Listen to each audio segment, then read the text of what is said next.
ಭಾರತ ಪ್ರಪಂಚದ 2ನೇ ಶ್ರೀಮಂತ ರಾಷ್ಟ್ರ. ಎಸ್, ಇದನ್ನ ನೀವು ನಂಬಲೇಬೇಕಾಗುತ್ತೆ.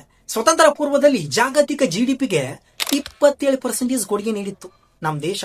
ಚಿನ್ನ ಮತ್ತು ಜವಳಿ ರಫ್ತಿನಲ್ಲಿ ಪ್ರಪಂಚದಲ್ಲೇ ನಂಬರ್ 1 ದೇಶ ಭಾರತ ಆಗಿತ್ತು. ಯಾವಾಗ ನಮ್ಮ ದೇಶಕ್ಕೆ ಬ್ರಿಟಿಷರು ಬಂದ್ರೋ, 200 ವರ್ಷ ಯಾವತ್ ನಮ್ಮನ್ನ ಆಳಿದ್ರೋ, ಅಲ್ಲಿಂದ ಸ್ಟಾರ್ಟ್ ಆಯ್ತು ನೋಡಿ ನಮ್ಮ ಅಸಲಿ ಕಹಾನೆ. 200 ವರ್ಷ ಆಳಿದಂತ ಬ್ರಿಟಿಷರು ನಮ್ಮಿಂದ $45 ಟ್ರಿಲಿಯನ್ ದೋಚ್ತಾರೆ.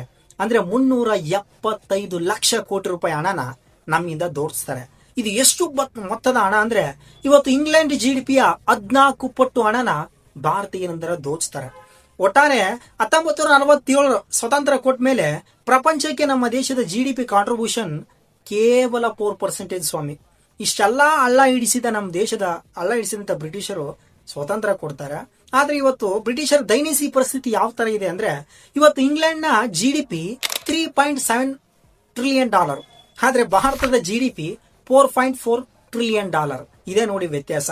ಎಸ್, ನಾವು ಇಂಗ್ಲೆಂಡ್ ನಿಂದ ರಾಜಕೀಯ ಸ್ವತಂತ್ರ ಪಡೆದಿರಬಹುದು, ಆದರೆ ಶೈಕ್ಷಣಿಕ ಮತ್ತು ಸಾಮಾಜಿಕ ಸ್ವತಂತ್ರ ಇನ್ನೂ ನಮ್ದು ಪೆಂಡಿಂಗ್ ಇದೆ ಸ್ವಾಮಿ. ಅದು ಆದಷ್ಟು ಬೇಗ ಬರಲಿ ಅನ್ನೋದೇ ನಮ್ಮ ಆಶಯ. Thank you for watching.